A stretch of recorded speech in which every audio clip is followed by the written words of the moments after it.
Kiai Haji Sidik.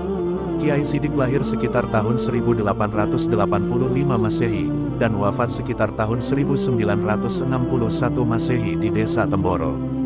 Beliau dimakamkan di depan Masjid Pondok Pesantren Pusat Al-Fatah Temboro. Kiai Sidik muda belajar ilmu agama, syariat, diantaranya di pesantren Sulur, desa kuno yang terletak di barat desa Kembangan. Di pesantren ini, beliau ngaji dalam waktu yang cukup lama, sehingga diangkat menjadi lurah Pondok Sulur. Sedangkan dalam soal ilmu ruhiyah, suluk atau tarekat, Mbah Yai Sidik belajar ke beberapa tempat. Yang kesemuanya adalah pusat tarekat Naqsyabandiyah Khalidiyah di masanya, yaitu di Selopuro Madiun kepada Syekh Misri Mindi, Syekh Nawawi, juga Syekh Baidowi, keduanya putra Syekh Misri. Lalu ke Mojopurno, Magetan, dan Kerten, yaitu kepada Mbah Kiai Ghazali. Bahkan dalam tarekat, beliau sampai tingkatan badal, sebuah tingkatan di bawah Mursyid Agung. Bahkan, sebagaimana yang akan kami kisahkan selepas ini, beliau juga sempat berbaiat langsung kepada Syekh Ali Ridho di Makkah Al-Mukarramah. Teladan dari Kiai Sidik. Di antara teladan yang bisa diambil dari seorang Mbah Yai Sidik adalah kegemaran beliau dalam berzikir. Beliau dikenal sebagai sosok yang banyak menghabiskan waktunya untuk membaca wirid dan sholat sunnah. Mbah Yai Sidik sering dijumpai sholat duha di tengah sawah beliau. Bahkan, menurut banyak sumber, hampir seluruh bebatuan besar di wilayah Trangkil pernah dijadikan sebagai tempat sholat sunnah Mbah Yai Sidik. Banyak yang mengatakan bahwa lokasi bebatuan yang kerap beliau jadikan tempat sholat adalah yang sekarang di area Trangkil Darussalam. Di antara amalan sunnah Mbah Yai Sidik lainnya yang masyhur adalah sholat duha.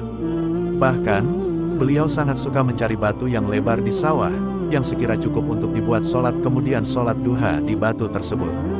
Mbah Kiai Sidik juga dikenal sebagai seorang dermawan yang suka membantu, terlebih kepada guru-guru beliau dan keluarganya. Bahkan, beliau selalu menyisihkan hasil panen untuk diberikan kepada sang guru dan keluarganya. Bu Nyai Sidik. Kisah Bu Nyai Sidik tidak bisa lepas dengan kisah Mbah Yai Rofi Ngelengki, salah satu ulama ternama di masanya. Mbah Yai Rofi adalah salah satu ulama yang berhijrah dari Brebes, Jawa Tengah menuju Dusun Ngelengki. Di dusun kecil ini, beliau mendirikan pesantren yang cukup ramai dan masyhur di eranya. Mbah Yai Rifai menikah dengan Nyai Marfuah, seorang wanita solehah dari keluarga Sewulan Madiun. Dari pernikahan barokah ini beliau memiliki beberapa putra dan putri yang kemudian menurunkan banyak para kiai yang tersebar di beberapa wilayah di Magetan, dan bahkan ada juga yang sampai keluar wilayah Magetan. Nama-nama putra-putri beliau yaitu 1. Mbah Nyai Kadut, 2. Mbah Nyai Sarijah, istri Mbah Kiai Zainal, 3. Mbah Kiai Abdullah, 4. Mbah Kiai Maruf, 5. Mbah Kiai Barnawi, 6. Mbah Nyai Sarjumi, 7. Mbah Nyai Maimunah. Di antara putri beliau adalah Mbah Nyai Sarijah, yang kemudian menikah dengan salah satu santri senior Yai Rifai yang bernama Yai Zainal Mustafa.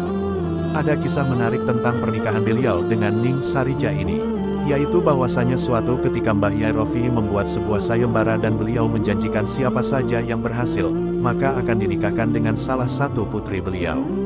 Sayembara tersebut membuat beduk dan harus bisa berbunyi jika ditabuh di Masjid Ngelengki. Dan ternyata santri bernama Kang Zainal lah yang sukses memenangkan sayembara tersebut.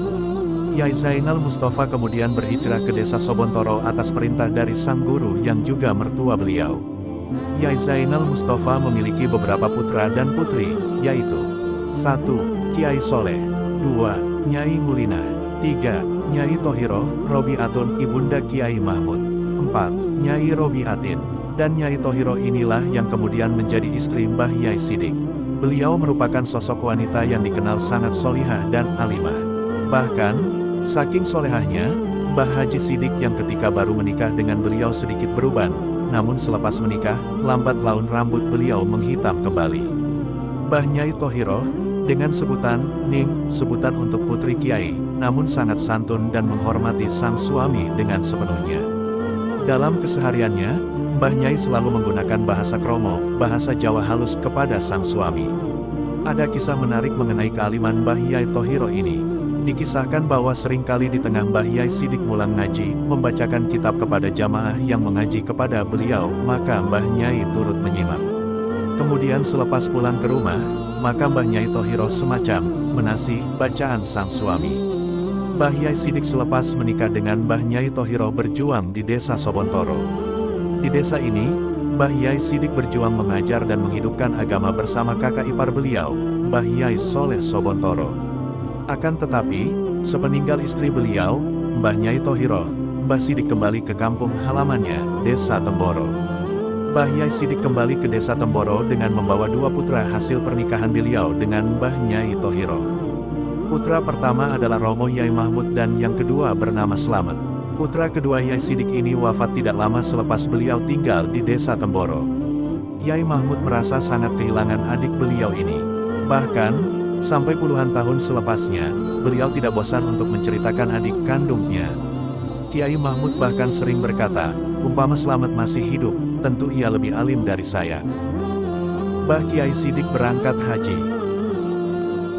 Mengenai kepastian tahun kapan beliau berangkat, belum ada sumber valid yang sampai pada kami. Begitupun, apakah beliau haji selepas menikah, atau sebelumnya juga belum ada referensi yang dapat kami tulis di sini. Kisah yang sampai pada kami adalah bahwa Mbah Kiai Sidik sebenarnya memiliki 2 opsi rombongan haji. Opsi pertama, berangkat bersama rombongan keluarga beliau, dan opsi kedua, bersama rombongan keluarga guru beliau, putra gurunya. Dan beliau pun memilih opsi kedua. Kiai Sidik memilih opsi kedua bukan tanpa alasan. Beliau berkata, aku berangkat bareng keluarga guru saja, biar bisa khidmat kepada beliau. Demikianlah bagaimana orang-orang soleh terdahulu begitu takzim dan mahabbah kepada guru dan keluarganya.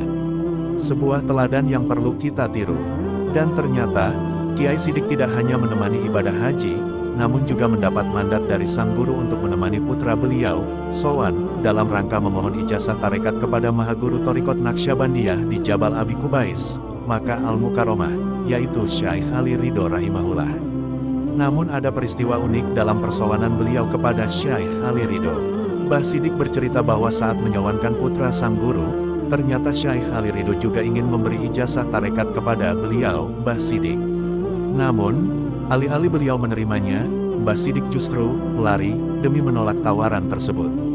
Hal ini disebabkan beliau khawatir suul adab dengan guru beliau di tanah air. Sebab, menurut Mbah Sidik, beliau hanya ditugaskan menemani putranya untuk memohon ijazah, bukan meminta untuk dirinya sendiri, dan lagi-lagi kita menerima pelajaran adab yang luar biasa dari beliau. Keluarga Mbah Kiai Sidik. Mbah Kiai Sidik menikah beberapa kali. Istri pertama beliau, sebagaimana yang telah kami sebutkan sebelumnya, adalah Nyai Tohiro, dari keluarga Sobontoro. Dari pernikahan pertama ini, beliau memiliki 2 putra, Romo Kiai Mahmud dan Slamet wafat masih kecil. Kemudian sepeninggal Mbah Tohiro, beliau menikah lagi dengan seorang wanita di desa yang bernama Mbah Serok. Hanya saja, pernikahan beliau tidak bertahan lama. Selanjutnya, Mbah Haji Sidik menikah dengan Nyai Wakinah. Dan dari pernikahan ketiga ini, beliau memiliki putra-putri, yaitu Nyai Masamah, Kiai Harun, Nyai Siti Asia, Kiai Ahmad Sodik, Nyai Zainab, dan Nyai Khoiriyah. Kiai Sidik juga menikah yang keempat kalinya dengan Nyai Hasinah. Nyai Hasinah memiliki usia yang cukup panjang, sehingga Romo Fatah masih sempat menjumpai beliau.